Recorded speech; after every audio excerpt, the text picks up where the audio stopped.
The Rational Boomer podcast. Once again, we're doing the TikTok live. This is 2 nights in a row, but I really wanted to do this one because I was contacted by somebody who we all love that's on the podcast with some regularity.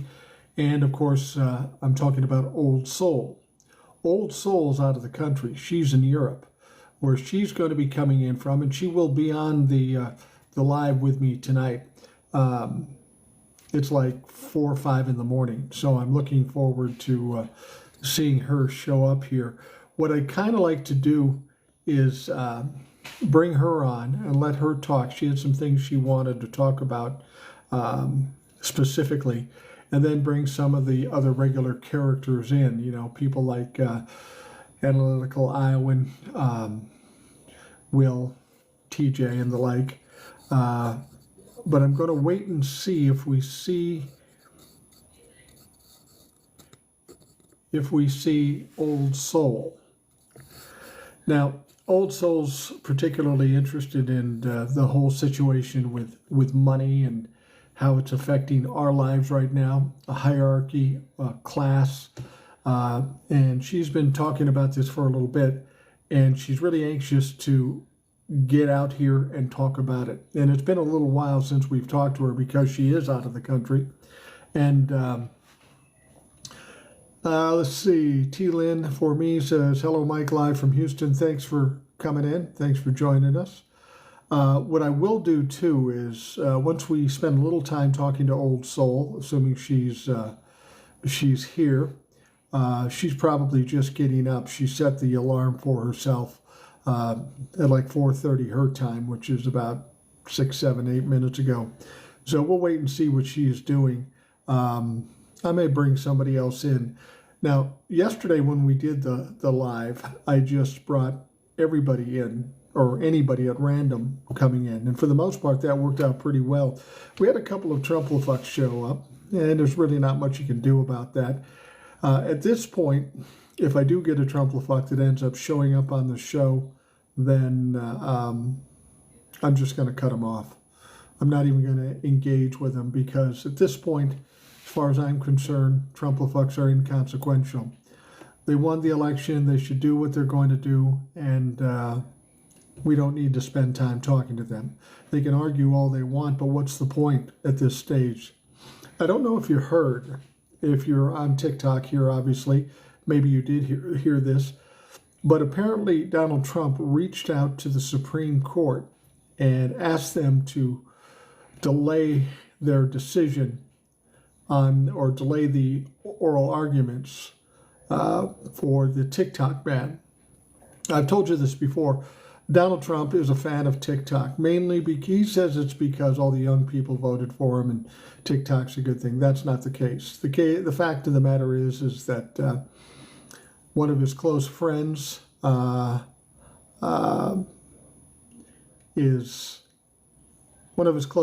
one of the biggest investors in TikTok. And of course, TikTok CEO came down and talked to him. And you know what's going on here. Donald Trump simply is just trying to get a taste, trying to get some of his own money out of this deal. Let's see here. I haven't seen Old Soul as yet. Now, what you have to understand about Old Soul is that she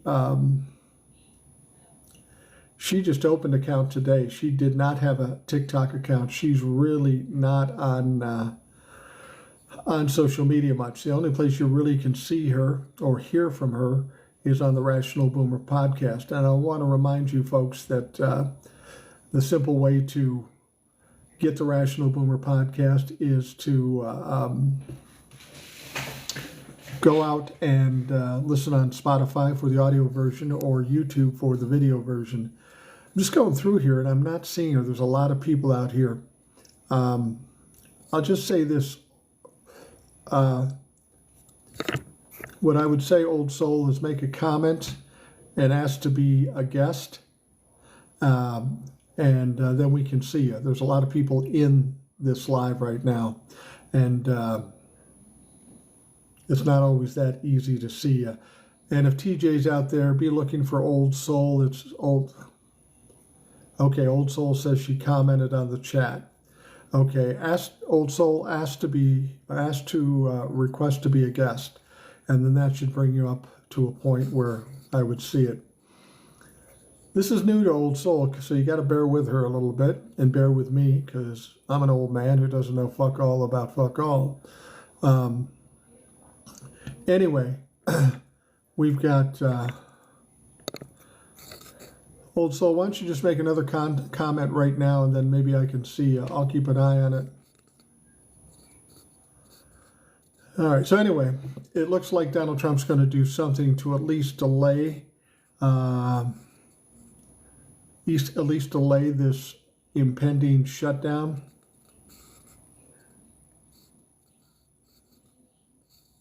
TJ is one of the moderators out there. Rebecca's out there. You Trump-la-fucks, you're going to get blocked. We don't even want to hear from you. We don't care at this point.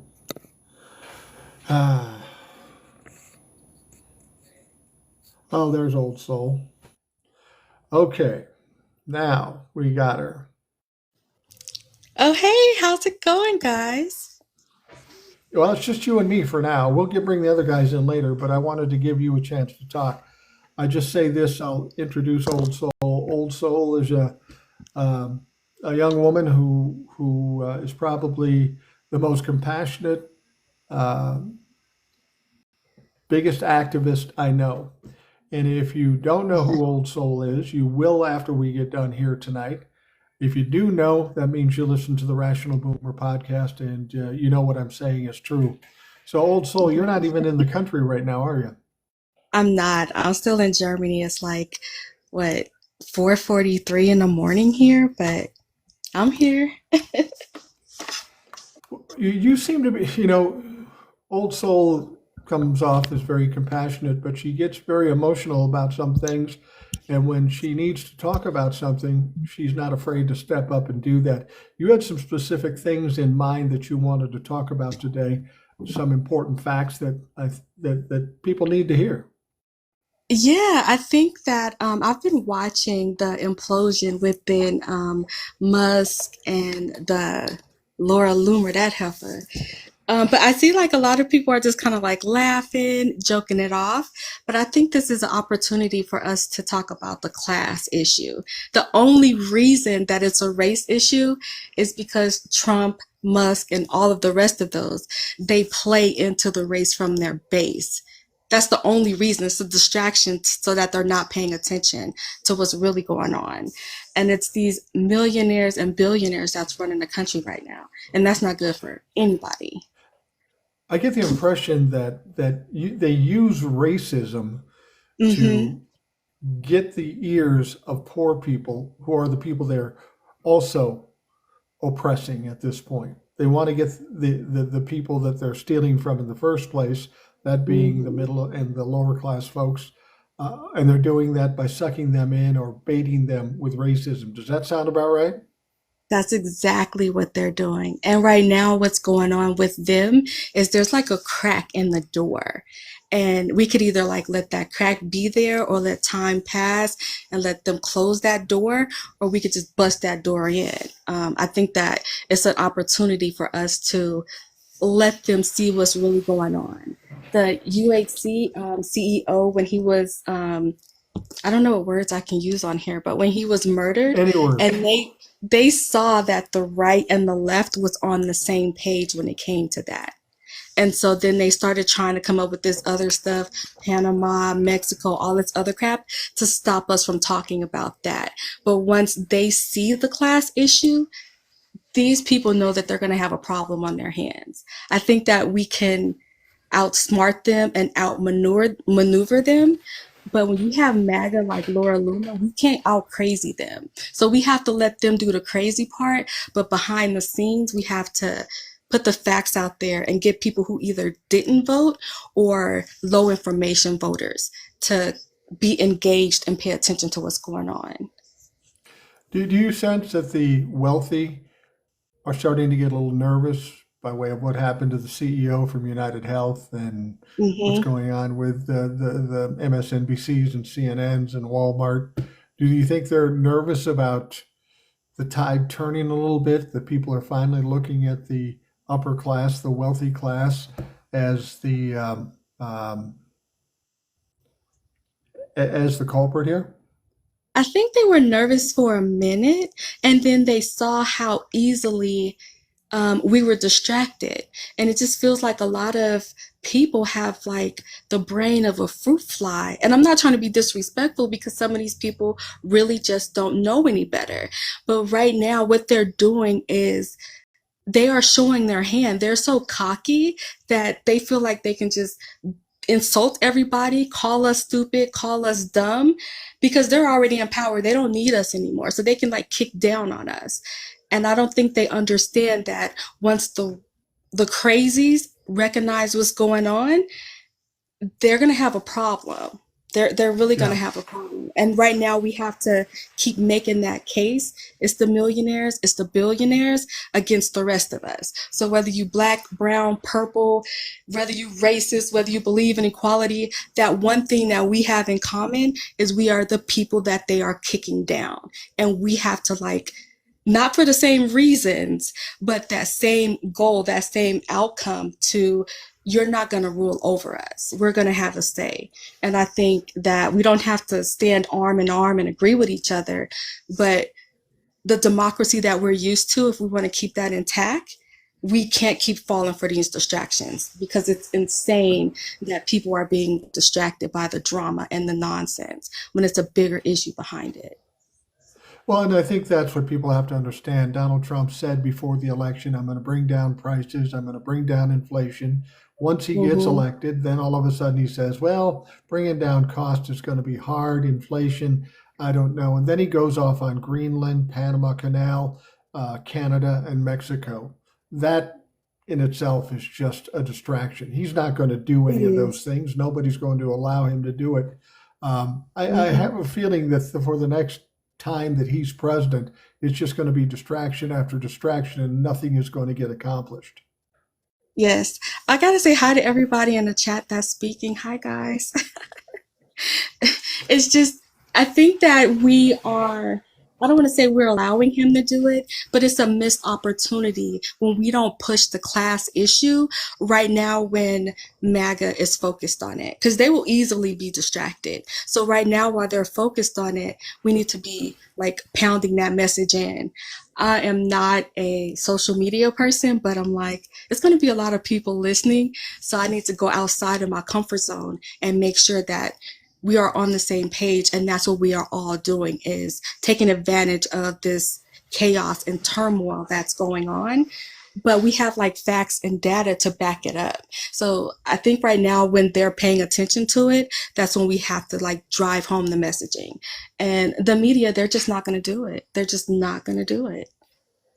People have to understand, like Old Soul said, she's not on social media. She's on the Rational Boomer podcast with some regularity, but she's not on Facebook. She's not on Instagram. She's not on TikTok. She basically downloaded the app so she could be here tonight.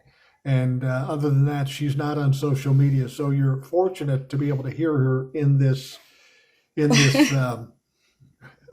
social media platform.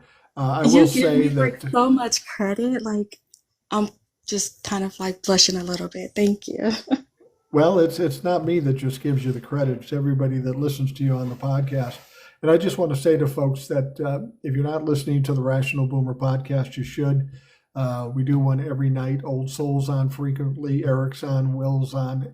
I got two new people coming up over the next couple of days. So we got a lot of folks that have a lot to say. Very intelligent, very articulate. You can get the podcast audio version on Spotify and the video version on YouTube. This live will be the podcast for tomorrow, so be sure to listen to that if you aren't able to sit with us throughout this live.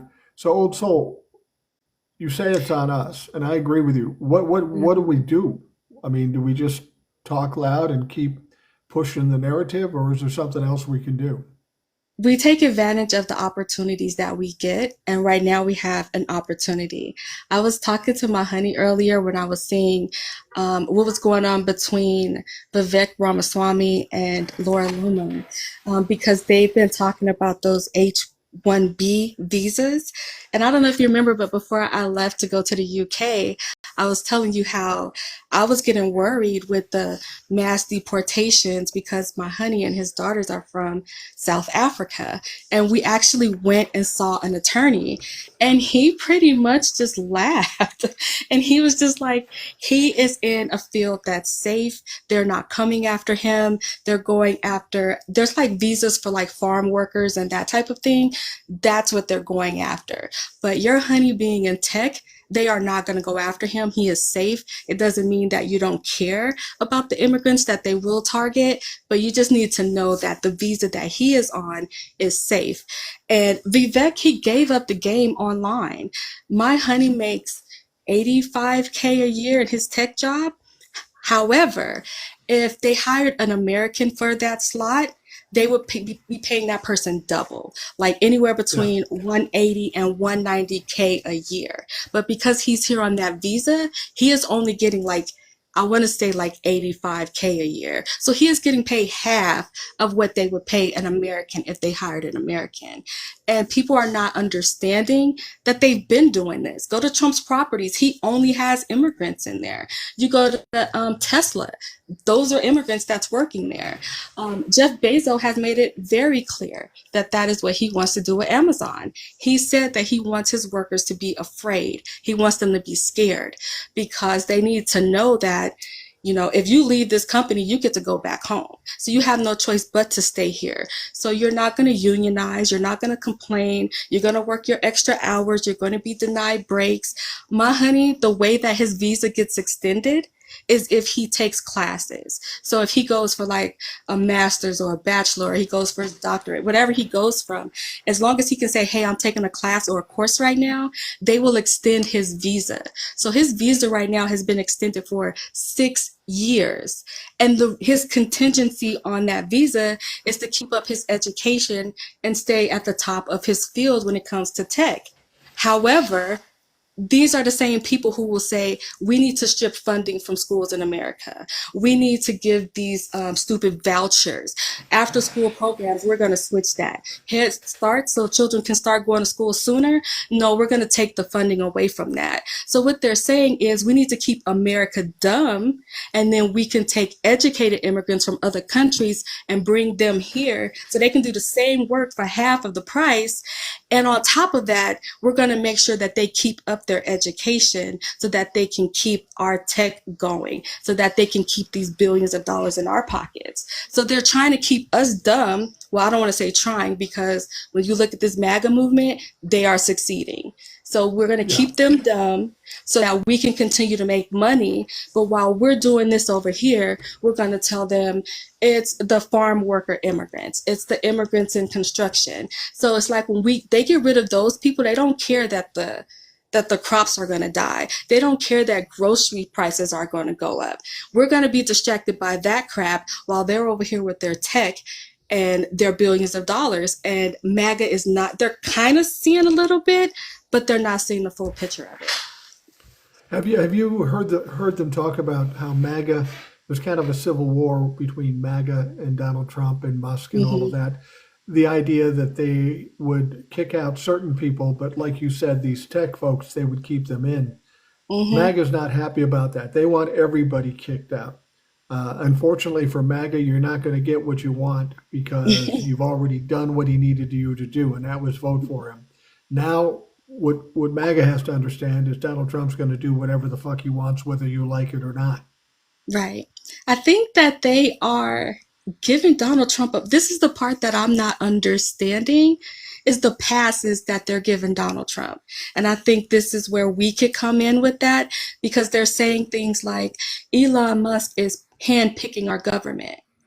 Is he handpicking Yeah. it or is Trump picking it? And if Elon Musk is handpicking the government, why is Trump allowing for him to do that?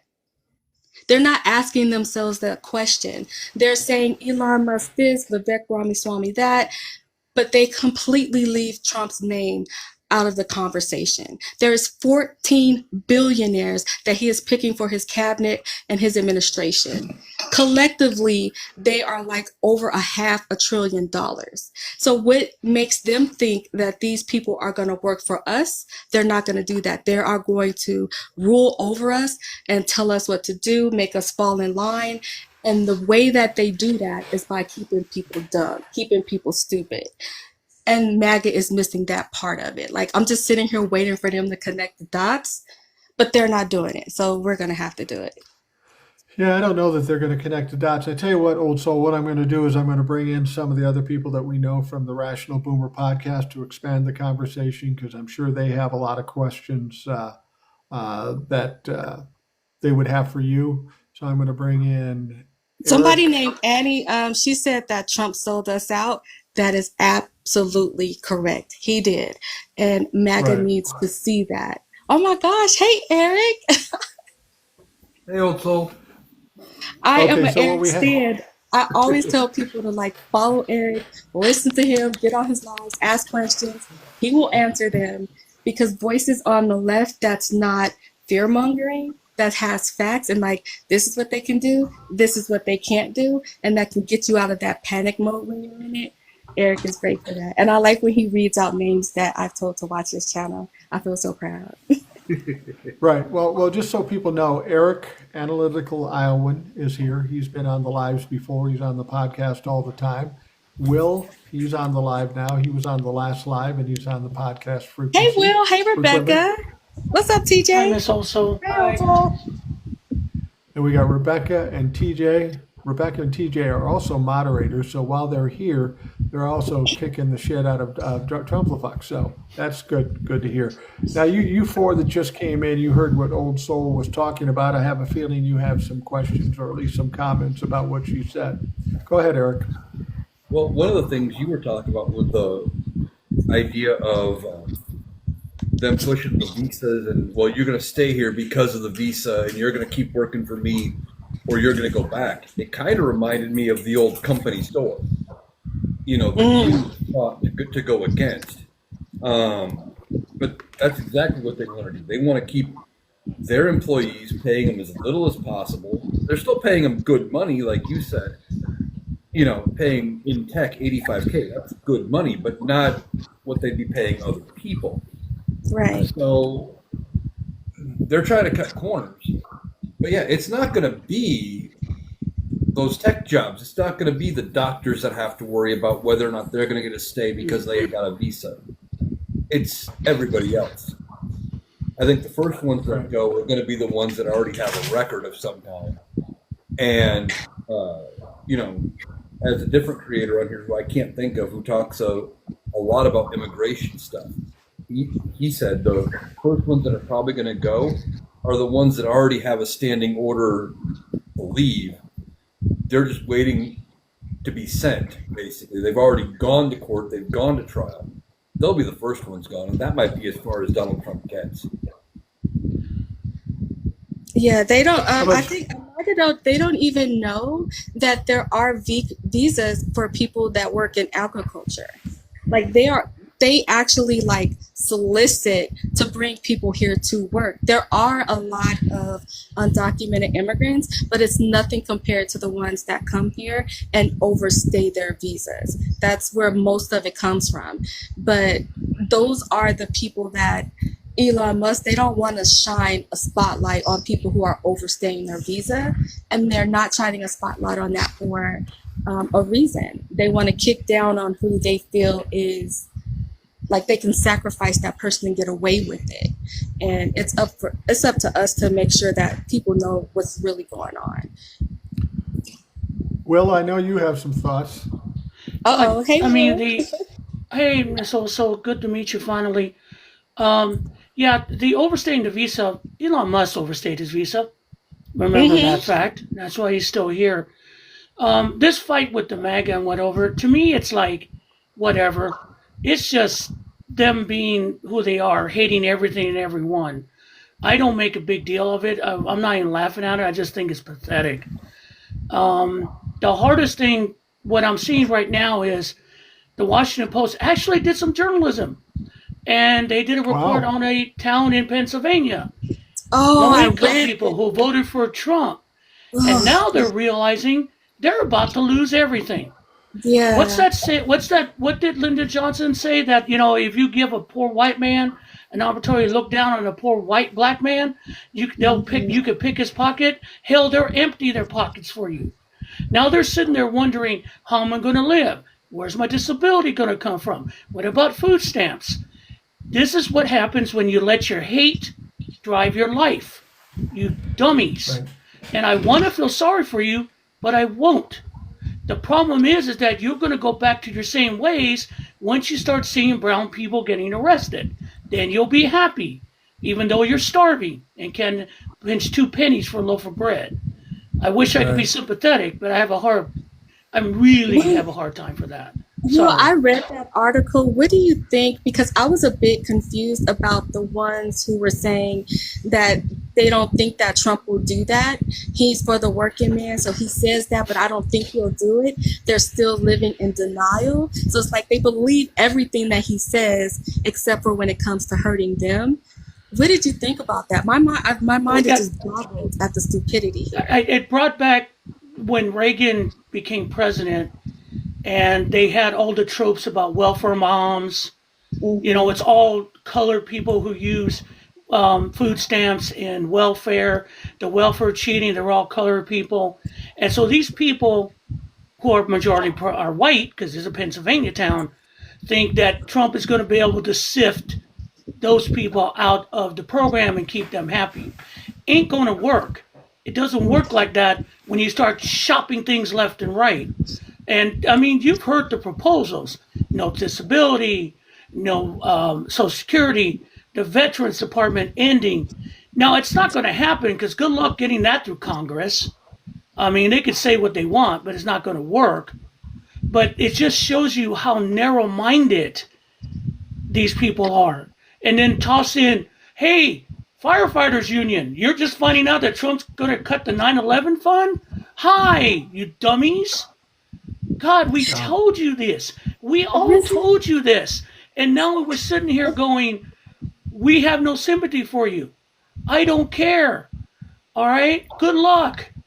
This isn't funny, I, but the reason that I'm laughing is because these were firefighter unions in New York. So if there was any union that knew what a complete fraud Trump was, it should have been the firefighters union in New York. He lied about 9/11. He boasted about now that those towers have crashed, I have the biggest building. They know who this man is. So the fact that they would even appeal to his better self, like on television begging him not to cut those funds, I don't I want to. I understand. want I to. think that would I work want to with bring. somebody. I want to bring Rebecca in. I know Rebecca's chomping at the bit. She got a little wired up with the female Trumplafuck that was on yesterday. Oh, What's going on in your head, Rebecca? I did get a little spicy yesterday. I was listening to it this morning. I was like, oh my. Sometimes you just get a little angry at them. I don't know. And you have to Oh, yell we at ate her them. You up. can't like talk with them. It's funny. Will said something earlier, just before about how it's the hate driving them. And it's so funny because I'm originally from a small town in Pennsylvania. So I'm friends on Facebook with a lot of those small town people still, and they all voted for Trump. I don't really post much on Facebook. I just use it to see friends and family and their kids and whatever. But I see a lot of, like Trump posts and stuff, and they're all about, how it's the other way around, of course, as always, that we're the hateful ones, and we only are going to vote for Kamala because we hate Trump, and like it's the exact opposite narrative for them. Absolutely. How about you, TJ? How's it looking out there with the Trumplafucks? Are you running into a bunch? Yeah, yeah. There's quite a few that have already gotten blocked. That's It's not okay. as bad as last night so far, though. No, there's time though. There's time. I think that they might be kind of like eavesdropping a little bit, because they heard or they saw what's going on online. And I think that the truth is like hitting them in the face. And I think some of them are just refusing to acknowledge it. I think they just refuse to see what's really going on. The heifer that was up here last night on your live, I was like, oh my God, she is tripping because she has a problem with late term abortions. And the data tells her that's not happening. As a woman, we can tell her what an insult that is to plan a pregnancy, to pick out names, to look forward to making the baby room, and then having to terminate that pregnancy for our own health or if it's non-viable. But she would listen to a rapist. She would listen to a pedophile. She would listen to all of these people telling her that what she knows as a fact is not a fact. And I think it's people like her that is going to, I don't know how they come back from this delusion that they're in. I don't even know if that's the person that we should be reaching out to anyway. She's probably too far gone. Well, she only believed, I mean, her statement of it's Planned Parenthood doing it, I had no idea what the hell she was talking about. It was insane.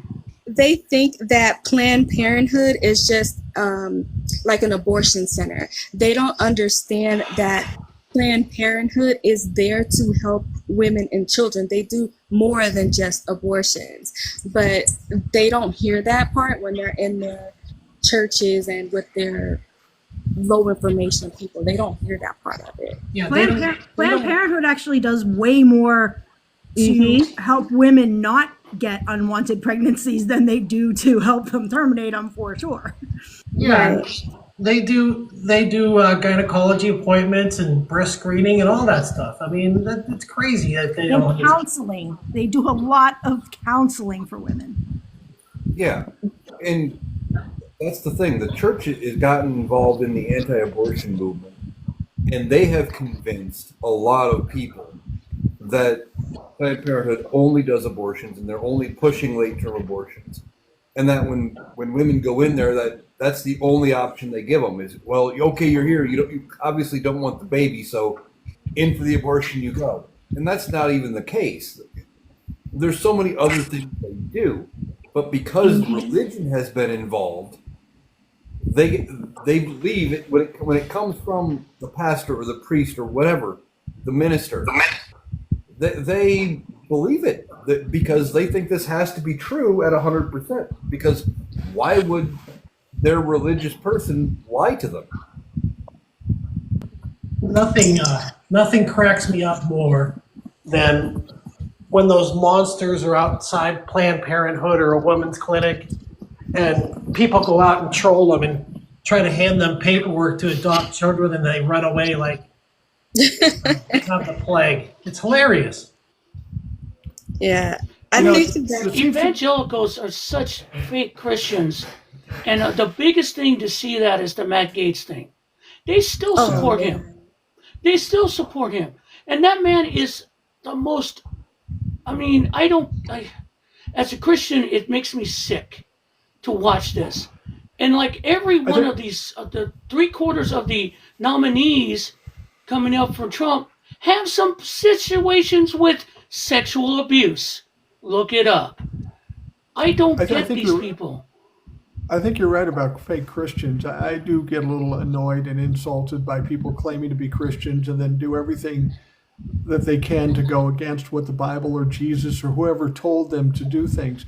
It seems to me that Republicans, MAGA, people that follow them, really have a problem with anything that does any good for people that aren't wealthy, middle class, the poor classes. Anything that comes to us, we either can't afford it, or God's against it, or the Constitution is against it. And most of it, all of it, is fucking lies. But I can't understand why Republicans don't get it yet. They just don't want you to get anything. And they want it all. They don't want a lot of money. They want all the money. And until you understand that, you're going to keep getting ripped off. I don't think that they have any interest in learning anything else. They don't have any interest in fact checking. It's like, if this person told me that, then it must be true. You can come to them and just say, hey, here's the facts, here's the statistics, and the first thing that they will tell you is, oh, that's fake news, or you're just saying that because you don't like Trump. two things could be true at the same time. I don't like Trump. I will never like that fool.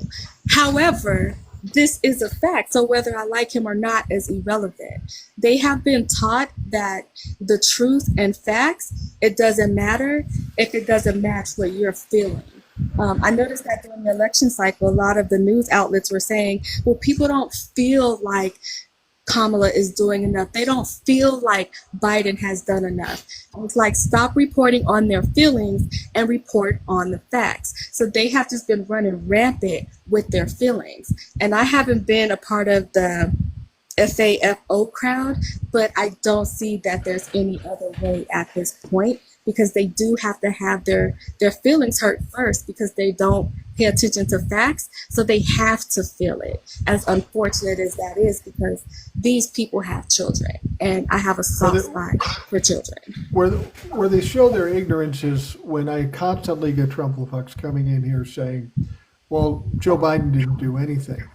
Well, Joe Biden did probably more than any other president any of us have ever lived under, if not all of the presidents. Somebody even said, I don't know that this is true, that Joe Biden got more things accomplished in 4 years than FDR did in 8 years or 12 years.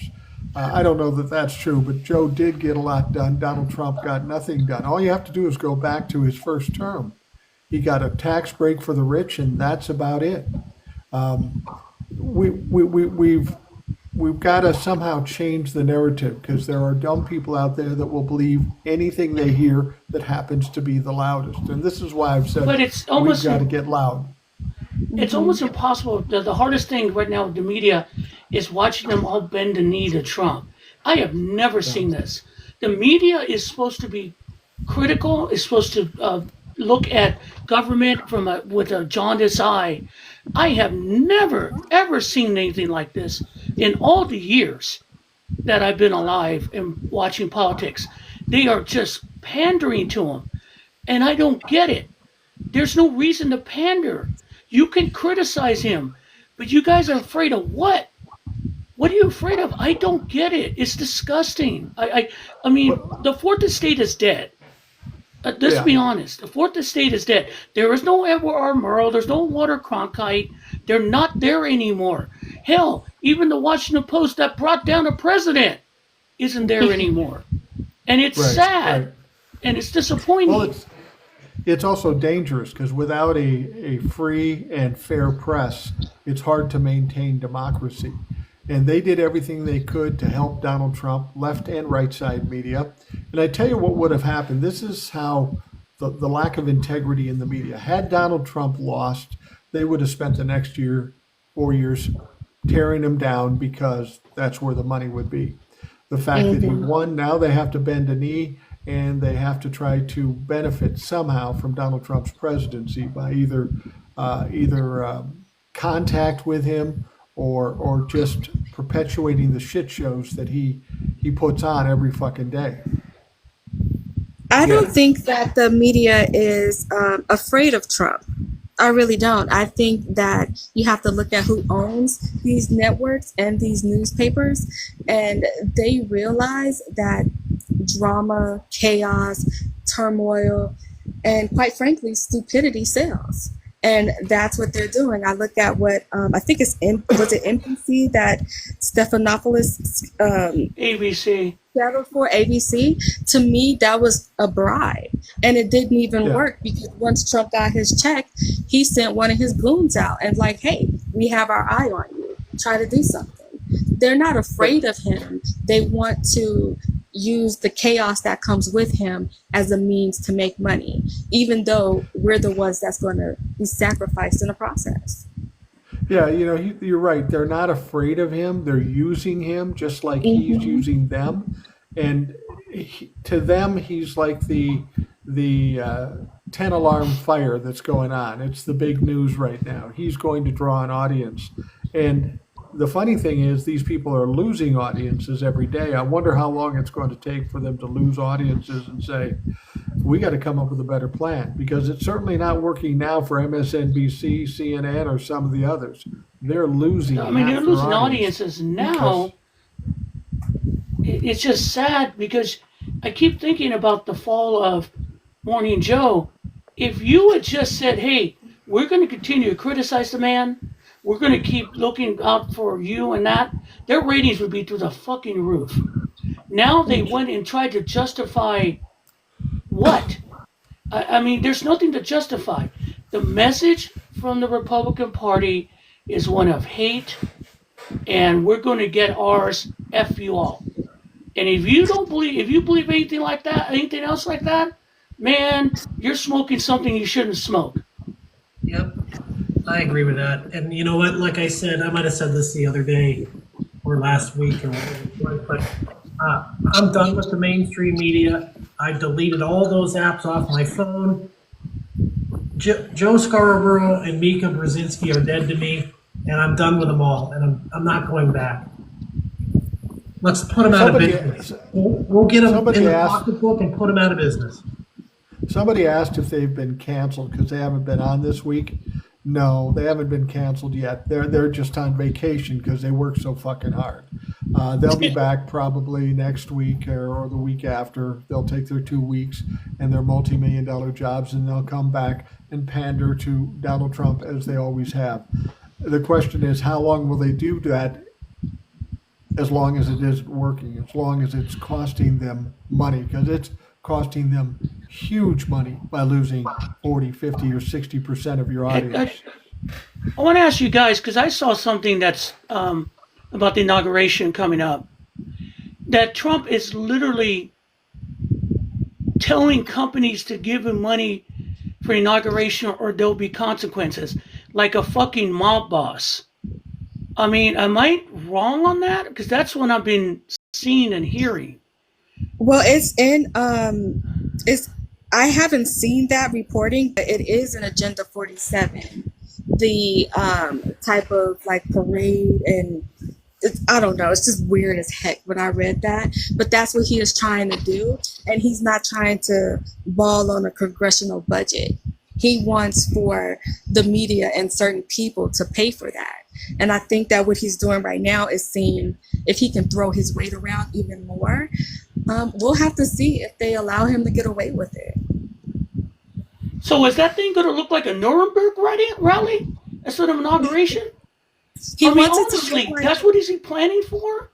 Yeah, he wants it to be like a parade. One of the things in Agenda 47. Okay, a Nuremberg rally then. Yeah, he wanted the parade to last for a full year. He's not going to get that, but that was something that he wanted in Agenda 47. And everybody would have to take the day off. That's what is in there. It's worse than Project 2025. It's like a toddler's dream. If I was president for the day, that's Agenda 47. Yeah. It seems to me that all these places giving Donald Trump money, you know, $1 million here, $1 million from Bezos, $1 million from whoever, it almost sounds like a protection racket, you know? Give me $1 million and you'll be okay, maybe. But he is out there grifting hard and fast, and he's going to grift a lot of money between now and the inauguration, and then after that, all bets are off. They're going to get all kinds of fucking money. I just have to answer one thing too. I have to answer one thing. Somebody said, "Mike, are you okay? What the fuck are you talking about? I am fine. What could be possibly wrong with me? I'm fine. Jesus. Okay, go ahead." Just one thing, you want to talk about a grift? I'm sorry, Rebecca, real quick. I sometimes try to listen to sports radio. So I'm listening to sports radio. Calling cars. It's the football season, right? So I'm listening to sports radio. I'm washing the dishes. And all of a sudden, there's an advertising for Trump fragrances. I swear to Almighty God. Smell like a winner. And then I turned it off. I come back in. And 10 minutes later, after the next segment, there's a advertising for Trump watches. Okay. What? I mean, this is unserious. And I stopped listening to it now because I'm afraid that's going to come up and I'm going to break my phone in half from anger. What man who is about to be president is humping fucking fragrances? Well, you know what I call his fragrance? I call it Pepe Le Pew. That's appropriate. Well, Very appropriate. It's well, not. he It's microphones not. and flags too, so there's that. I would call it flop house because it smells like piss, sweat, and suntan lotion.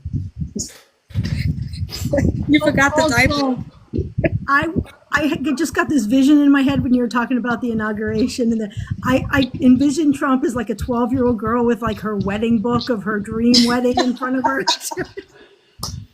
Oh, I got a better one. It's his quinceañera. There you Oh go. His coming out party. Oh my yeah, God. he wanted a weeks long parade. He wanted everybody to have the day off, and because he just wanted everybody to like celebrate him and all of this crap that he has. And it really is like if you ask a 5-year-old, what would it be like if you were president for a day? The stuff that he has in there, that's what a 5-year-old would say. It's so bizarre. Do you think he already has a date picked out for National Trump Day? Oh yeah, probably. Honestly, I'm trying to figure out what the Trump version of debutante is, and I came up with debutante. That seems like the most appropriate. oh my God, that's like that year-long parade. That's like some Kim Jong Un shit right there.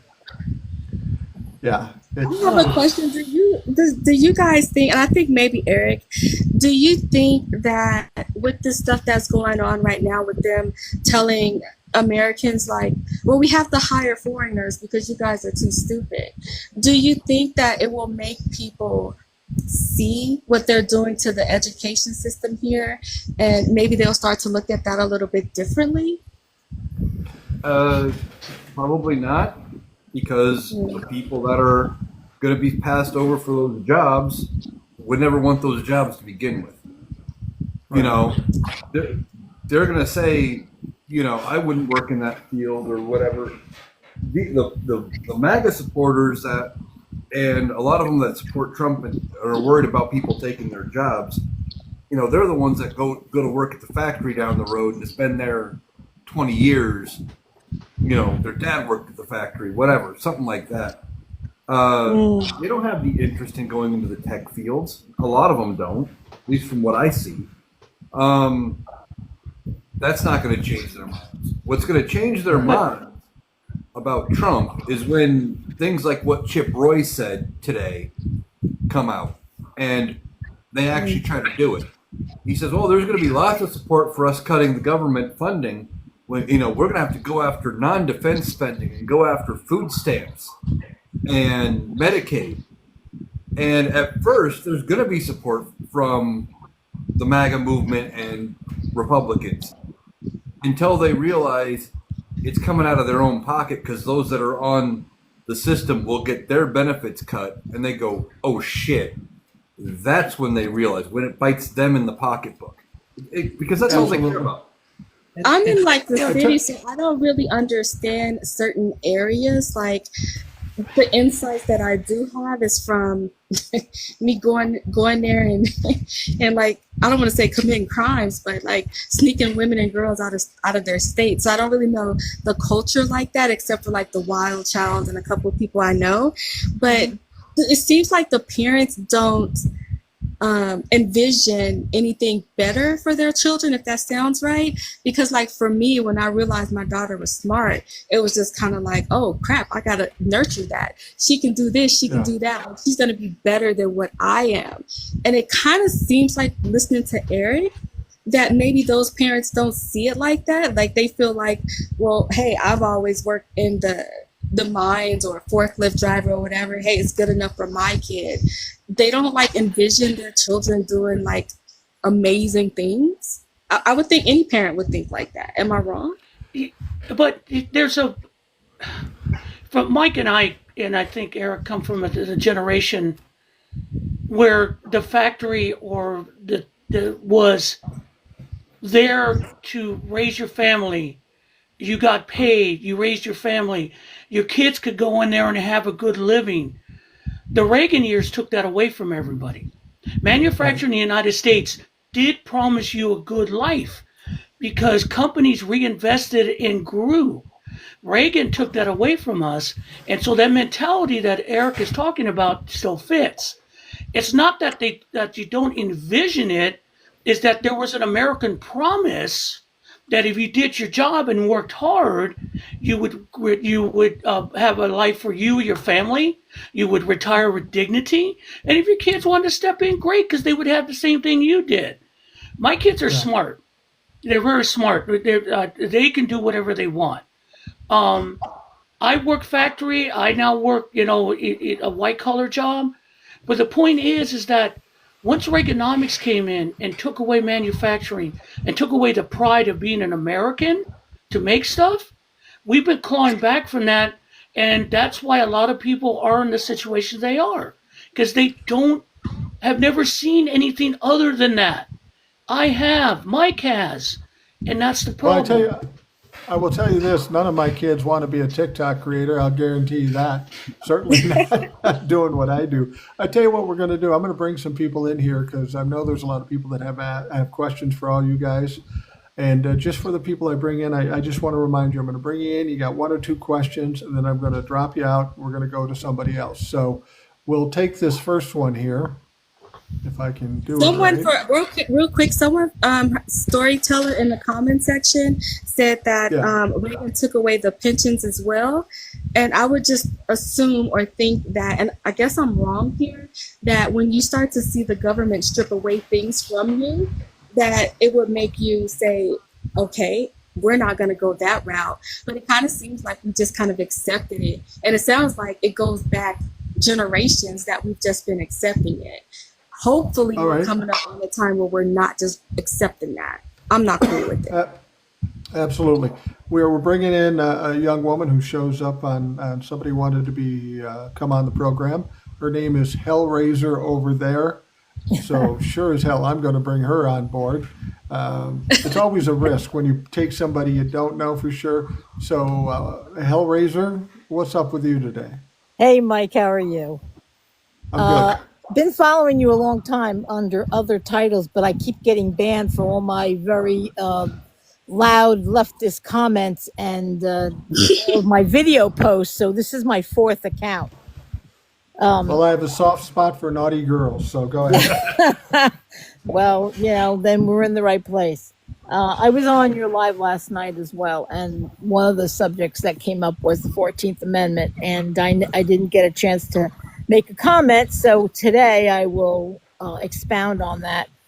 There is a creator, which I'm sure you're very familiar with, Glenn Kirshner from Justice Yep. Matters.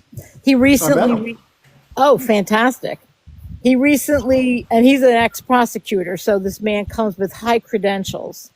He recently put out a video where he explains in great detail and goes through all the points of the 14th Amendment, Section 3, that give us some feeling of hope by the 6th, possibly by Right. the 10th, or at the very least on Inauguration Day, because he pointed out one thing, that the person that is swearing in the candidate, president-elect, is breaking the law based on the 14th Amendment, Section 3, by swearing in an insurrectionist or someone who gave comfort to insurrectionists, even if there is no absolute on we have given Trump that title of insurrectionist legally, right? Right. So Right. it's I implore people to go to Justice Matters, to look up Glenn Kirshner and find that video, and it gives a very in-depth, very layman's explanation of the legalities of what has occurred, including the fact that he's ineligible to be president. It doesn't address why he was allowed to be a candidate in the first place, and it doesn't address the fact that you have to be found guilty of anything specifically. But it lays it out very plainly and in a way that the average person, and I'm not talking about MAGA, people with some critical thinking skills and have some memory of civics classes, or at least some high school, political science, would understand. And what baffles me is why none of this was explained in this kind of detail in the beginning when something more could have been done. So that's where Now, the somebody, Democrats have always disappointed us, right? yeah, somebody just asked a question, and this is for Hellraiser and all of you for that matter, Yeah, because all of us would love to see that happen. Well, I think all of us, the four or five of us that are here, are kind of skeptical that the Democrats will do anything. But Dragonfly asked a good question. Dragonfly says, "Yeah, but who will enforce him not taking office? Who will stop him?" right, That's the real question. right. I That mean, that is the issue. rules don't matter to Donald Trump. He does it Right. when he apparently is not supposed to be able to. But it in the form of a government agency and government enforcement of policy, that is on the government. And Right. currently, we have a Democratic president and an administration who, as much as I voted for them and was willing to take Biden if he didn't drop out and was glad to back Kamala, the mere fact that they seem to not have a spine is what's Right. killing the American people even more than the fact that Trump won. Because we know there are things that could have been done even before he could have been a viable candidate. Right. And that's the failure that we feel that our government has not stood up to its own rules, as this person pointed out. The enforcement has to come from within the government. The government didn't do their job. And we Right. can thank Merrick Garland for part of that. Absolutely. And the Democrats Thank generally. Mayor Garland Well, for all of it. yeah, definitely. Hellraiser, thank you for coming on. I'm going to get some other folks on here. I appreciate you taking the time to do this. Absolutely. Good night. The only All thing right. that I have to say about that is sometimes it really does. Like, it saddens me when I hear people come up with a lot of different possibilities. Well, this could happen, that could happen. We still have hope for this or that. And I don't want to kill anybody's hope because there's always hope. However, for me, it's just people just trying to grasp on to something, anything, because they know what is coming. And, I wouldn't give up on that hope, but I would start making plans for a Trump administration. I do that on my end with building community and just making sure that we get through this in one piece. So we can still hope that something happens, but at the same time, be productive and be prepared for a Trump administration. Yeah, the Absolutely. hardest thing to Absolutely. swallow is that we saw two insurrections in the last 2 or 3 years in Brazil, and they handled that quickly, and that man is gone. He's in jail. We just saw the recent one to try in South Korea, and they responded quickly, and he is gone. We had an obvious insurrection here in the United States 45 years ago, and they considered that not a crime, but a political act. And that was Right. the biggest mistake. That was a fucking crime. But they've treated it as a political act. And you have these old school Democrats. Because my biggest fear right now, I get it. I wish they would do that. I want them to do it. But that means that Joe Biden has to do the one thing that Donald Trump tried to do to him and reject the election results and tell the American people, no, you're wrong. And I don't think he has that in him to do it, even though it may be the right thing to do. Absolutely. I'm going to pull somebody else in here that was on yesterday. He had some great points. I'm trying to get as many different people on as I can possibly can. This is going to be Michael. You'll remember him. He's the veteran. And Michael, I'm going to pull you on here. I still say I want you on the podcast, Good evening, everybody. but we're going to keep it Hi, kind of short because Michael. I want to get a bunch of people on. I always watch the replays on Eric's channel primarily, but sometimes Boomer's. And I was listening to you speak last night, and I could hear the passion in your voice. And I do know veterans like Vote Vet, Sons of Liberty, And just hearing what you had to say, it impacted me. And I just wanted to say that. I think the last couple points that I've been listening to in this discussion probably are the most salient for me tonight. One of the things, and I liked the analogy earlier about the company store. One of the things that's on my mind that I think is really touched on by a number of the topics brought up tonight is that, in my beliefs, and my undergrad was in political science and history. I was a double major in my undergrad, anyhow. And I remember, and I was class of '84. So now here we are in an Orwellian dystopia, and I'm thinking about that book, which was on my high school reading list, along with Fahrenheit 451 and Animal Farm. Right. I think we've had a slow coup, folks, and I think that it largely began under the Reagan years when we lost the fairness in media. Social Security was taxed. We started having this pull to the evangelical right. But if you look at all of democracy and the entities of government as a dragon, they didn't come after the head and chop it off in a fell swoop. They chopped off a piece of the tail, the front lower leg below the knee. Then they got a back leg they kicked out. And now here we are without a viable Supreme Court, a crippled Department of Justice, a crippled executive, a mealy-mouthed party of opposition to a party that's a non-party, that's a cult. And we still absorb ourselves with media questions that are not germane to the presenting problem. Presenting problem, in my estimation, folks, is that we've already dismantled our democracy. We're just looking at the death throes of the pieces that remain semi-functional. And the reason why I say that, as bleak of a picture as that it is that I think as a people, Americans need to come to the realization that we pretty much shit-canned we threw the baby out with the bathwater already.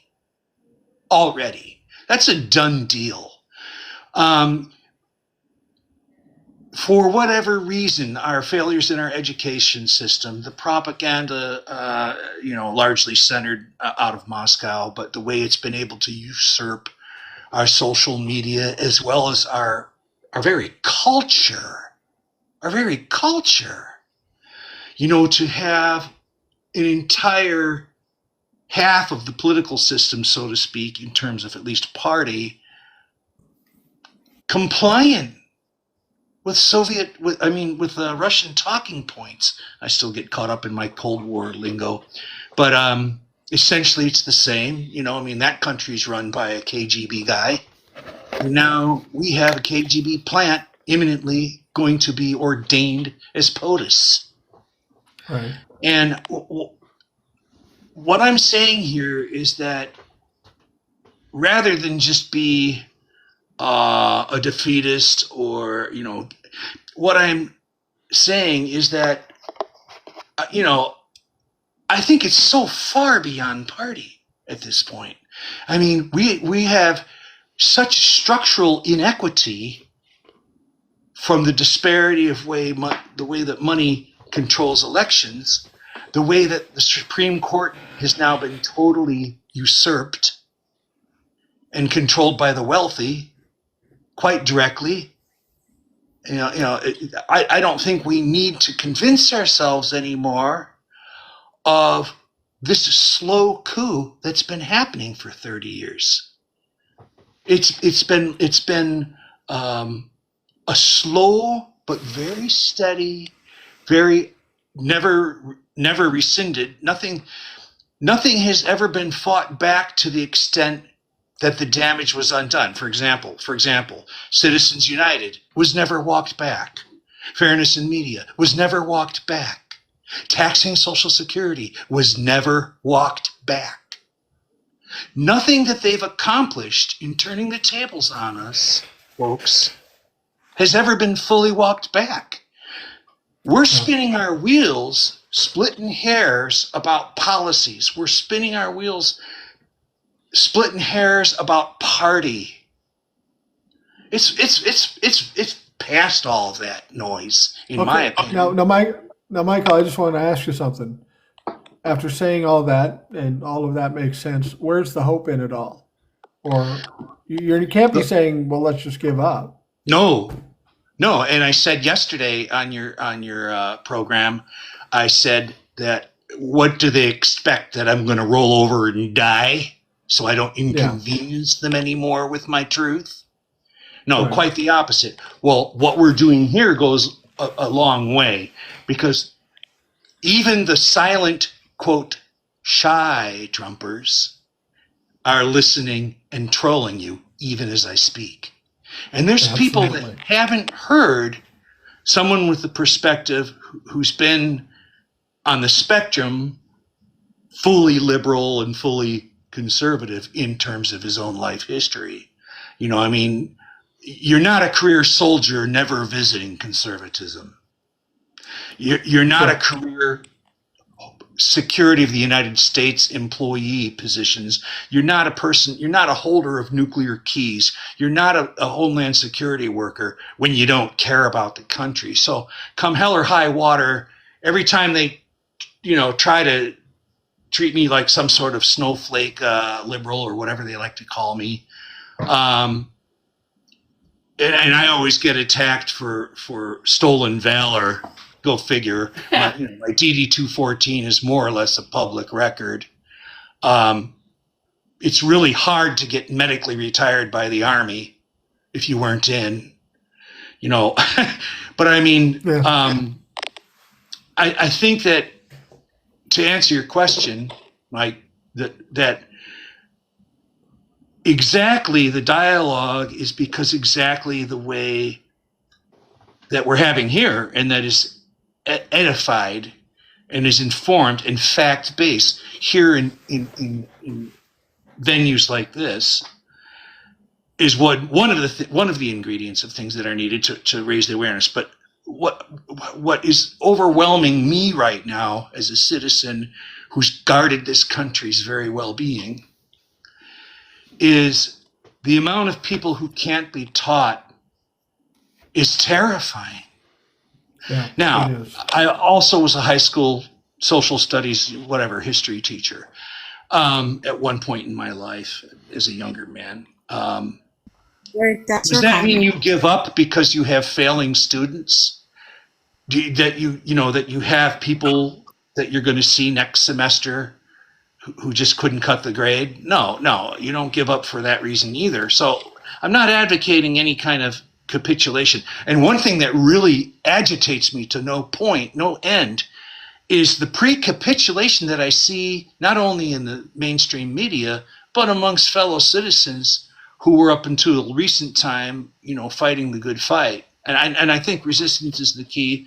And I think education is a cornerstone of resistance, because informed people aren't going to act stupidly. Absolutely. That's the whole point. Michael, thanks for coming on. And again, I'll remind you to email me, and we'll put you on the podcast, just you and me, and we'll talk at length about some of the stuff. On my profile, I found something for Mike before he goes. I was looking for a quote, and the quote I found was, "The history of freedom corresponds with the history of resistance." And that's on my profile. Absolutely. Sounds like something Thomas Paine would say. Probably. It could very well be. Michael, thank you for coming on. I'm looking forward to having you on the podcast. It's always great to hear your insights. Thanks, guys. It's been great listening to you tonight. I think people need to hear insight from somebody like yourself. I think part of what Michael was saying is, it seems like what they have been allowed to do is divide and conquer. So you Yeah. have them having us fight amongst each other about things that does not matter.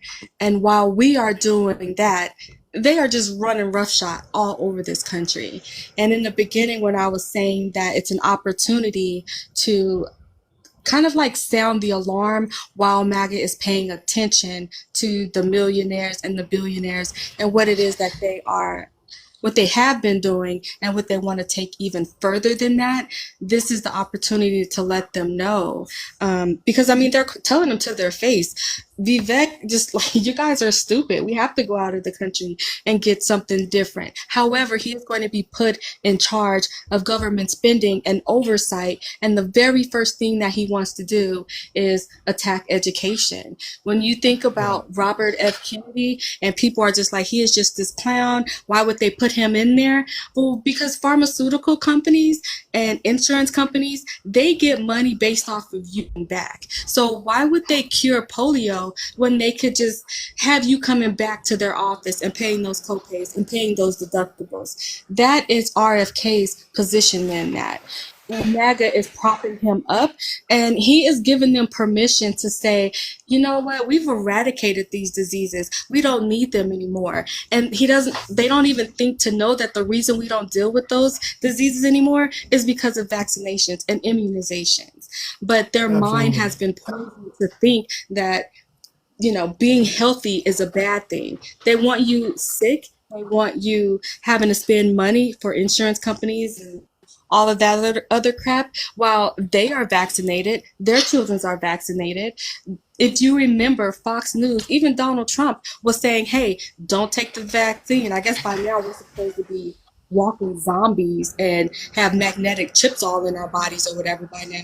But each one of those people got the vaccination. In Florida, as Ron DeSantis was saying, no vaccinations, he was sneaking vaccination to his donors and his family and his friends, but he was telling us, don't take the vaccine. And you see the disproportionate amount of Republicans versus Democrats who died during COVID. They literally killed their own people.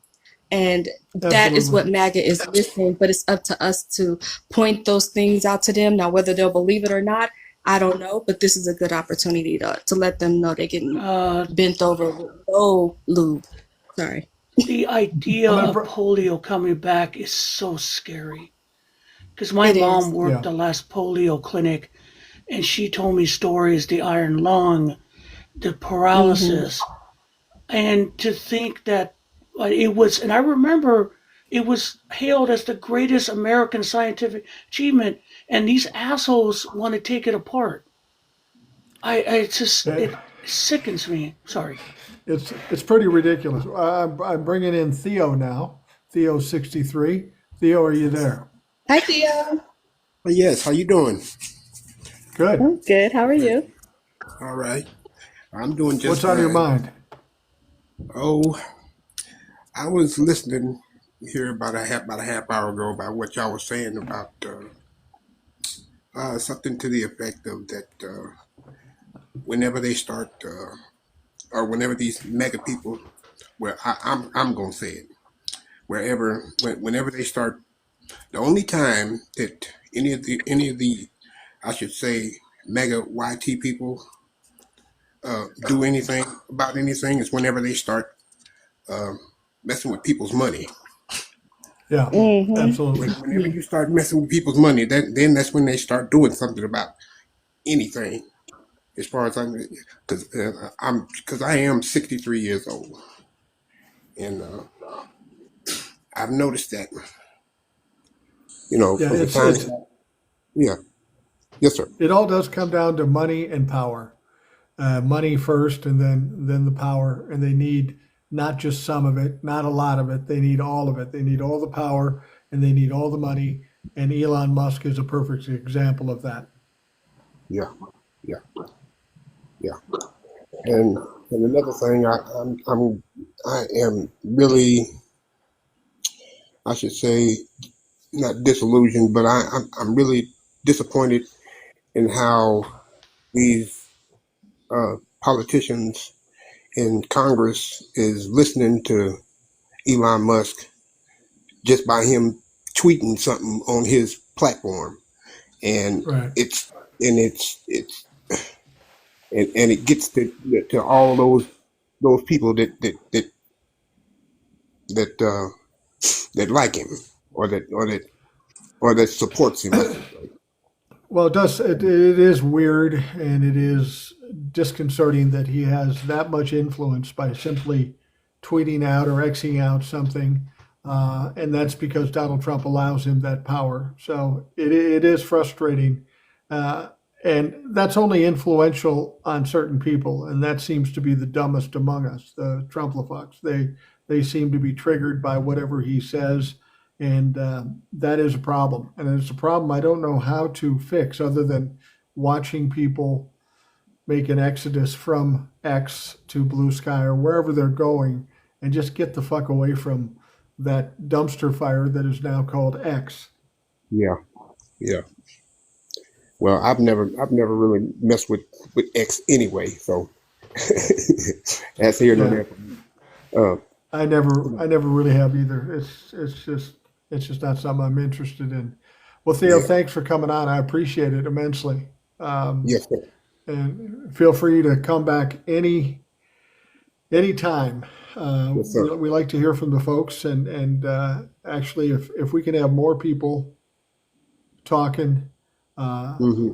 than just me, we're good. Hmm. So Oh yeah. thanks very much. All right. You're welcome, sir. Thank you, All right. Theo. Thank you for letting me up. No problem. Well, you guys, it looks like we lost Old Soul. Is that Yeah, I was possible? about to say that. I don't know Yeah, where she went. somehow she dropped. I don't know what happened. Well, we're getting toward the end of this anyway, in the next 15 minutes or so. So we'll just continue on, and if she wants to come back. Oh shit! Old Soul Mike, just sent me a Old Soul just sent me a text. She said her access has been suspended. So Oh my somebody's Are fucking God. you reported kidding Old Soul. me? kidding me? Damn. Are you Oh getting? my Have you gotten any God. violations, Mike? How could that? No, I haven't. Because there's nobody in this chat that's subversive almost at all. There was a few at first, and now Well, nothing. there's not much happening right now. Yeah, it's very few.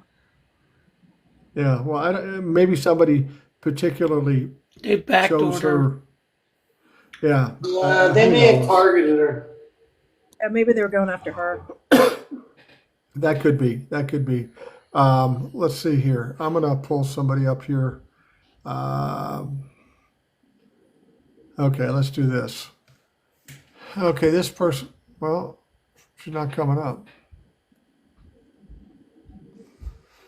All right, we'll try Oh, another one here. Old Soul's still in the chat. Oh, is she? Yes. Yeah, I just saw her. So it might just be her access to the live that they got taken down temporarily. Yeah, it may have something to do with her being in Europe too. So I don't know if I can find her. We got a lot of people that want to get on. I'm gonna pull somebody else up. Um, let's see what happens here. Old Stool I'll is see if still over in Europe. yeah, she is, and I think that may Yeah, have some yeah, bearing that on might it. be. They have different rules. We're pulling somebody up here, D Crystal, but she's not coming up here. I'm trying to check and see. It Uh, shows her in the box. yeah, it does, but it's still kind of buffering. Oh heck, I don't know. Let's see here. We'll get somebody else up. Hey, I Eric, don't know why. Yeah. what's the over-under on the Trump-Musk divorce?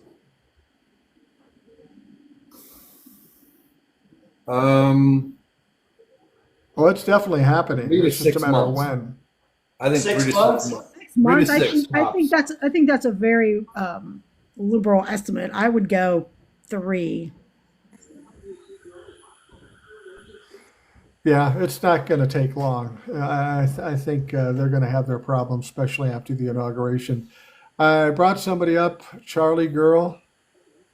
Are you there, Charlie? I'm here. What's on your mind, Charlie? What?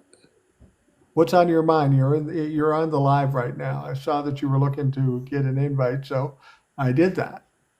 It's Was there something? I'm in Iowa. You're in Iowa. Well, the guy next to you on this chat on this live is also from Iowa, Eric. So how you feeling tonight? I'm not from Iowa. I'm from Washington State. You're Born from in Washington San State. Diego, raised in San Diego. Uh, I was in Washington State for 25 years. Okay, where are you right now?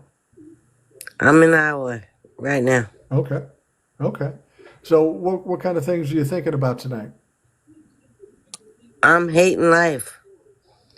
I Why? I I hate that Trump won. Yeah, I think we can all agree I with that. I hate Trump won. I don't think he What do you did, but he did. what are you worried about for yourself? I'm partial retired. Okay. I work part time. I get Social Security. I feel that he's gonna try to knock down Social Security, and it's crazy. Well, I tell you this, Charlie. The guy also from Iowa here, Eric, he can probably give you some insights of what you can expect about the Social Security. I think there's a lot of talk with Donald Trump actually accomplishing something to impact Social Security is unlikely. But go ahead, Eric. Explain it to her the way you've explained it to us in the past. The way I see it, now, I was wrong about Kamala Harris winning, so I could be wrong now. But this is what makes sense to me: is there may be an effort to go after Social Security, There but always is. but you got to remember they're sitting with a 3-seat majority in the House. If everybody's there, they can lose 3 votes and still pass something. After Matt Gaetz has resigned, you've got Stefanik and Waltz, who are at some point going to take their positions in the Trump administration. You would think, until those seats are filled, they have a 1-seat majority. One no vote kills anything they want to do out of the House of Representatives. And these Republicans know they have to get reelected in the next two years. Every member of the House has to get reelected. They're up for reelection every 2 years. And there's not the votes to change the Constitution, so there will be an election. And they know if they start going after Social Security, they're not getting reelected. The No. biggest, most reliable voting bloc for Republicans are baby boomers and what is left of the silent generation. They can't get elected if they cut Social Security. So they may make a token effort and attempt it just to tell Donnie, hey, we tried. But it's going to be like that funding bill they attempted, the second bill, where it showed up and 35 Republicans said, not happening. There are going to be Republicans that will vote against cutting Social Security because it's in their best interest. And that's what we have to start looking at is, as much as they may want to do some of this stuff, they know they got to get reelected. They're not sitting with 40, 50, 70 seats in the House. They don't have 60 votes in the Senate. They've got 53.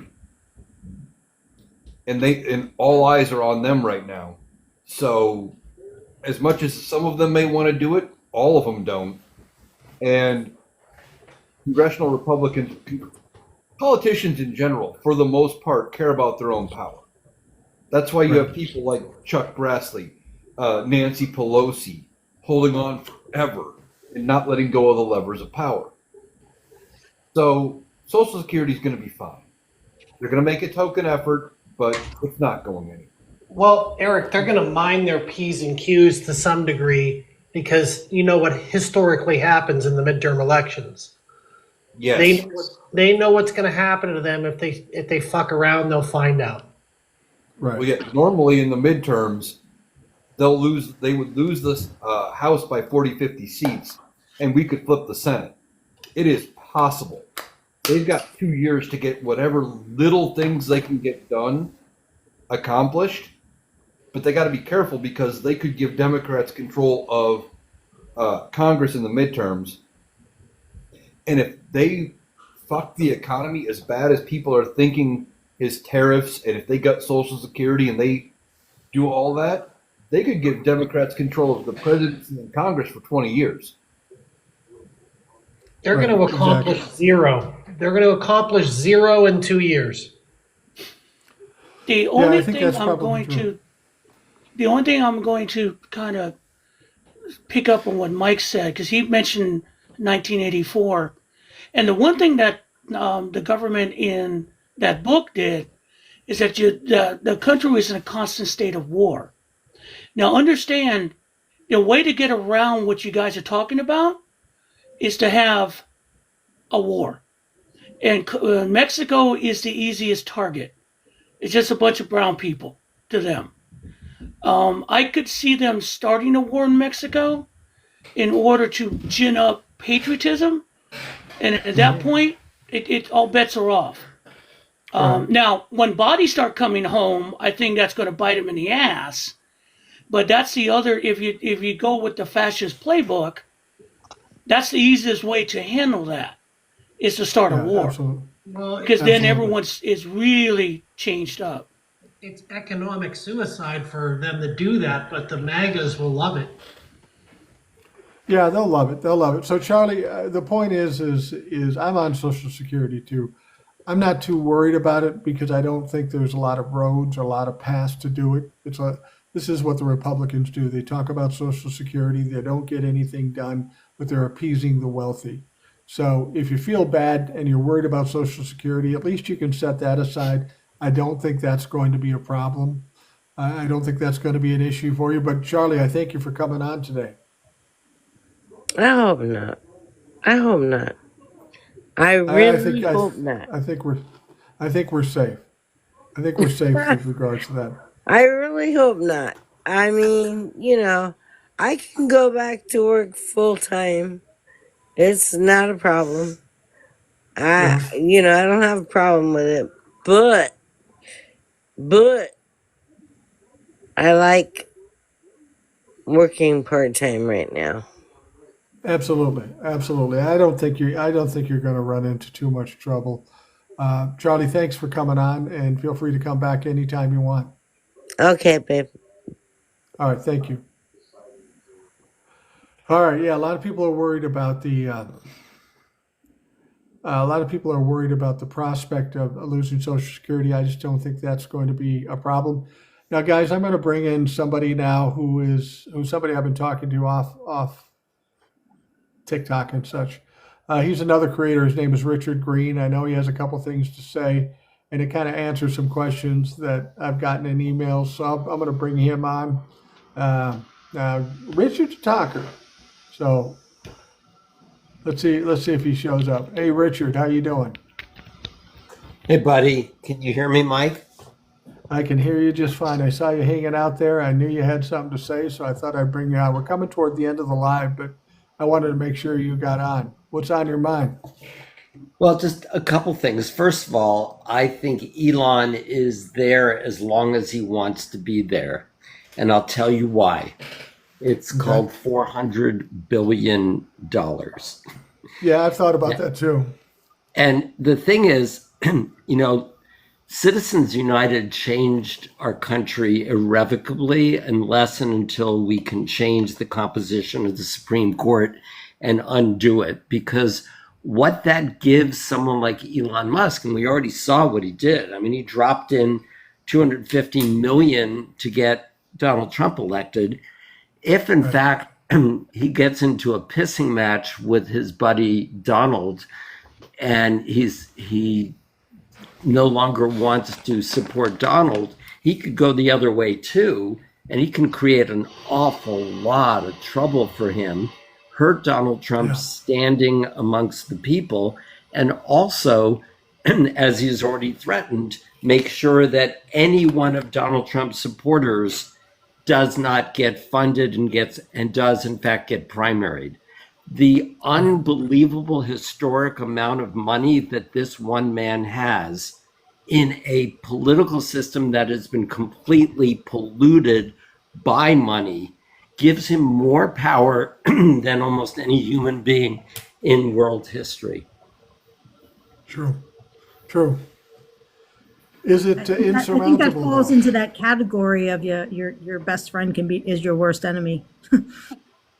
Money talks and bullshit walks, right? I mean, it all comes down to the power to bribe, the power to blackmail, the power to embarrass.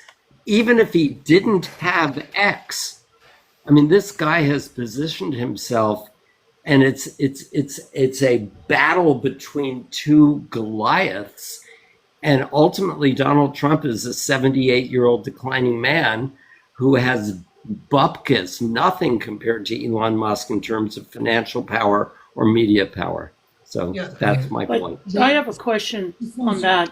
Do you really think, because the one thing everyone says about Trump is that, yeah, we know he's dumb, but he's got some kind of Spengali hold over his followers, his cultists. That's why we use the word cult. Do you really think, I mean, this is on the question, that Elon Musk can find a replacement for Trump? I mean, honestly, who's going to replace him? J.D. Vance? I mean, even money talks, I get it. But these guys are devoted to their God. It's hard to take down a God. I mean, that's my point. I see your point there about the money. What are you going to replace him with? Because even if he dies, the specter of Trump still sits over everything. And these people are crazy enough to think that Trump will rise from the dead. I mean, that's my point. Does that make sense? As I said, there are two Goliaths here, but here's the simple fact.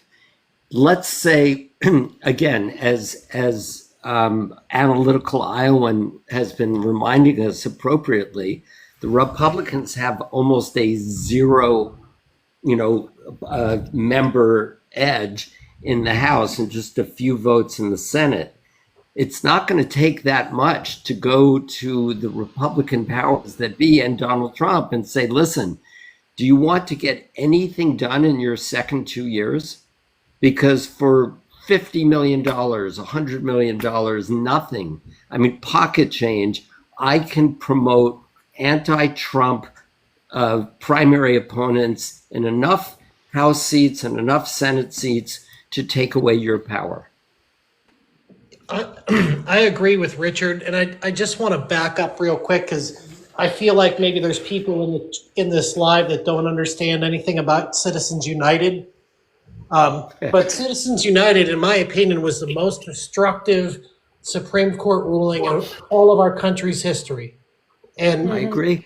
That basically that ruling said that corporations are people, and people can donate unlimited amounts of money to political campaigns.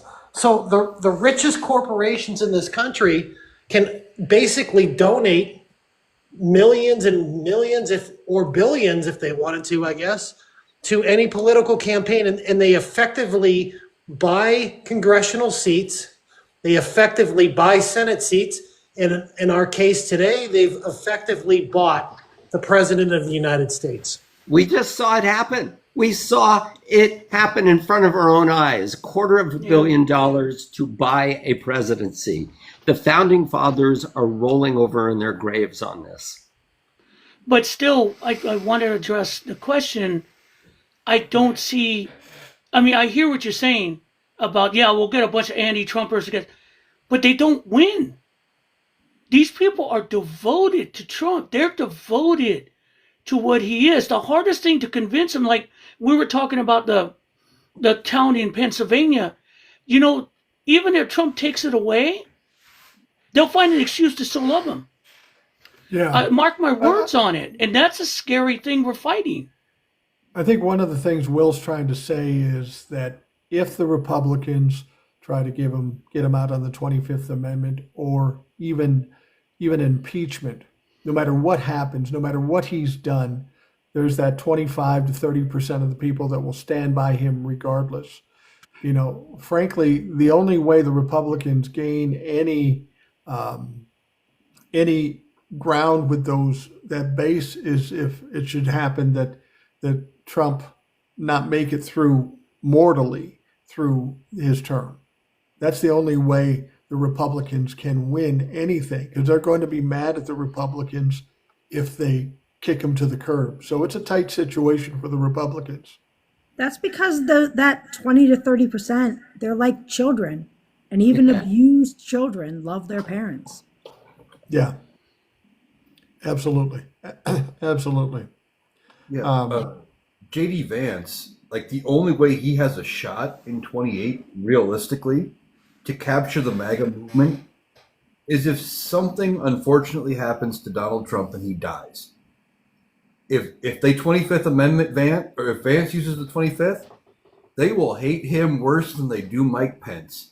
If they impeach and remove Trump, even if Vance says, hey, I'm not on board with this, because he benefited, I think the MAGA movement would turn on Vance. His only chance to run in 28 is if Donald Trump doesn't make it. I don't even know if he's got enough chance to win if Donald Trump lives all 4 years, even if he accomplishes nothing. I don't know if he can capture the MAGA movement on his own. I think the only way. If Vance gets in within a couple years, his best chance is to just turn completely bipartisan and just actually do something for this country, because otherwise he's not going to have a chance in 23. Well, yeah. But I'm just saying, looking at the MAGA movement itself, they won't rally behind J.D. Vance unless Donald Trump is out of the picture completely. Right. Well, what's he going to do? He couldn't run again for a third term. No, it's not about Trump running for a third term. I think that if Donald Trump is still around, JD is going to be too hidden in the shadows to pick up the MAGA movement. They're going to forget about JD Vance even existing. But then if they do anything to remove Trump, Vance is going to be the one to take the heat for it. I agree, but listen, you have Peter Thiel, you have Elon Musk, you've got other billionaires from Silicon Valley, and JD Vance seems to be their guy. And if they prop him up with hundreds and hundreds of millions of dollars of television ads and whatever, and turn him into the next Orange Jesus, who knows? No, But Trump you Trump can't is do, you Trump, can't do that. You can't make no another Trump is Trump. Trump is a absolute aberration. He is the one thing that our founding fathers were afraid of. This guy has some kind of hold on him, and I'm going to disagree on this, Richard, in this way. I don't care how much money Elon Musk has. He does not have the personality or the hold that Trump does on that 30%. And those people matter, because the Republican Party will listen to those people, even if Elon Musk is standing there with a boatload of money. Because they know that money won't save them from the mob, that won't save them from the crazies. And then if you present JD Vance has always been exposed as a weak man. He's been exposed to that way before even the election. And so they have no one. There is no one that could take Trump's place. Not a soul. And so And MAGA's already mad at Trump, MAGA's already mad at Elon Musk for the tech visas. So he's not going to be able to hold on to him, and JD Vance certainly isn't. I think MAGA's got an expiration date. When Donald Trump is gone, MAGA goes by the wayside or changes or is altered somehow. Donald Trump is kind of a once in a lifetime type of guy, a cult leader. There is nobody in the Republican Party with the personality or the ignorance or the willingness to say anything, which is what attracts these people. There's nobody in the Republican Party that takes over for Donald Trump. And you can pour money into J.D. Vance. He'll never be Donald Trump. He'll be a weak ass bitch like he is, and he'll be nobody's interested in him. So I think MAGA is hanging by a thread now based on the mortality of Donald Trump. Here's a question for you. If something happens to Donald Trump, do you think that J.D. Vance might make a move to try to co-opt some of Trump's personality to gain the ire of the MAGA movement? You mean Trump try to act like, or Musk try to act like Trump? Is that what you No, said? no, Vance. Oh, Vance. Oh, well, Vance doesn't have the capability. I mean, you can take. No, No. I've told this story before. I used to own a recording studio. My dad had this very deep melodic voice, and every time he came in there, he says, they said I could have been a radio announcer. I should have been a radio announcer. I said, okay, go sit in that chair, read this copy. Sounded horrible. His voice tone sounded great, but he didn't have the essence. He didn't have the personality. He didn't have the charisma to do it. And J.D. Vance just has no fucking charisma. Right. Well, Mike? I think what I'm asking is, do you think he'd attempt that to try to gain ire with him, even though it's He terrible? already has. They'll try. Richard, you were going to say something? Mike, did you see the debate between J.D. Vance and Tim Walz? Yeah. So Tim Ryan, who was defeated by J.D. Vance in the Senate race in Ohio, is a dear friend of mine. And I was shocked at how J.D. Vance beat Tim Ryan fairly easily for Senate. And I also was shocked as a public speaking coach and someone who has coached politicians for debates at how incredibly good J.D. Vance was in that debate, with the caveat that he does exactly what Trump does, and he lies fucking every single sentence. But that seems to be Right. baked in. I think we discount J.D. Vance at our peril. I think he's slicker and smarter and more Ivy League smart than Donald Trump.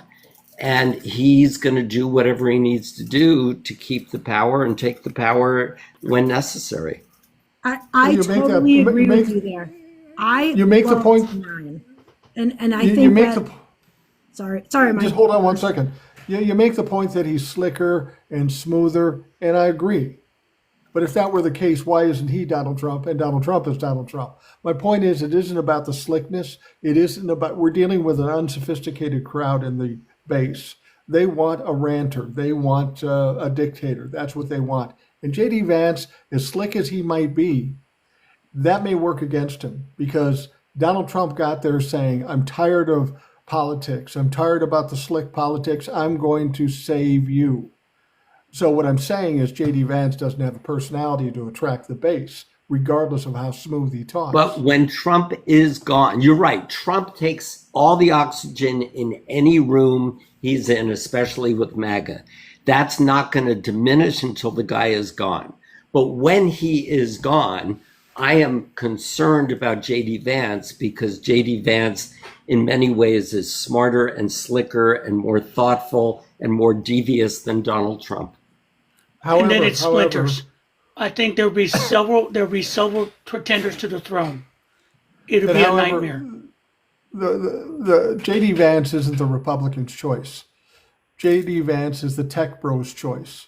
And I think the Republicans are getting a little tired of their toes stepped on by Elon Musk, as we've seen in the budget election. J.D. Vance isn't our worry, I don't think. I think the Republicans have to come up with somebody that's comparable to Donald Trump if they want to continue doing what they're doing. J.D. Vance is the wrong guy Vivek. to do it. What about Vivek? Vivek has a certain kind of... He's brown. He'd be more likely, but he is Exactly. brown, so. No, I mean, I'm being blunt. Let's be honest. Like, look at Tim Scott and Byron Daniels. What did they get? Not a damn thing. Yeah. Well, Yeah. one thing though, that even though J.D. Vance is slick and he's smarter than Donald Trump, that works against him with the MAGA base. One I of the think so, reasons too. why Donald Trump has become what he is he talks and speaks and thinks at a 4th to 6th grade level at best. Yeah. Bingo. 1 to 2 syllable words. He's very easy to understand even when he's saying nothing. JD Vance still sounds like an Ivy League person. Right. That's one of the things you can never discount with the MAGA movement. That's one of the things they are drawn to. And because he talks like them, he talks like a 4th to 6th grade level at best. And he became a billionaire. That gives them the hope that they can become billionaires. I don't think he became a billionaire. I don't think so either. He has the image of a billionaire. Yeah, right, exactly. Yeah, good point. Yeah. Well, I'm And going I to just wrap so this that's up. what I think. I just want Go ahead. one thing, Mike. I think Richard. I think if Elon Musk picks a fight with Donald Trump, Elon Musk will lose because money Absolutely. cannot stop this cult. I'm being honest. The Donald Trump loves the Republicans will money. take the cult over the money. Donald Trump loves the money, and he loves Elon Musk because of the money. But as a narcissist, the most important thing is his fucking ego. He doesn't want to be embarrassed. He wants to be the boss. And by us telling him that Elon Musk is the president, that's fucking killing him. And just something like that will spread them apart, will separate them at some point. Anyway, We I'm gonna should continue, and we should continue to do it every single day, like you do, Mike, and others do. And I love that. I love that for Donald. Absolutely. I like to make lemonade out of lemons, and I didn't like that Donald Trump won, but that gave me a new job. I Hell, just come here and try to the kick Prime Donald Minister Trump's of ass Israel- every fucking day. The Prime Minister of Israel asked Elon Musk if he was president. So And he said unofficially. He did. Said that officially. You don't think Trump remembers that? Oh, there were phone calls made to Israel that night. Yeah. Trust me. And to Musk, I'm sure. I'm going to wrap it up because we're at about that point. So I want to thank Rebecca, TJ, Will, Eric, Old Soul. Thank her for coming on too. And Richard, thank you Yeah, for what a coming on and giving us some insights. Thank you all very much. I appreciate it. Thank you. And again, we didn't get taken down. We didn't get taken down, so we're doing good. Yeah, Hallelujah. we're doing hour 45. We're still here, bitches. Night, guys. I want to thank Night, guys. everybody for listening and participating. I hope you have a great day. We'll talk to you again tomorrow. Well, be safe.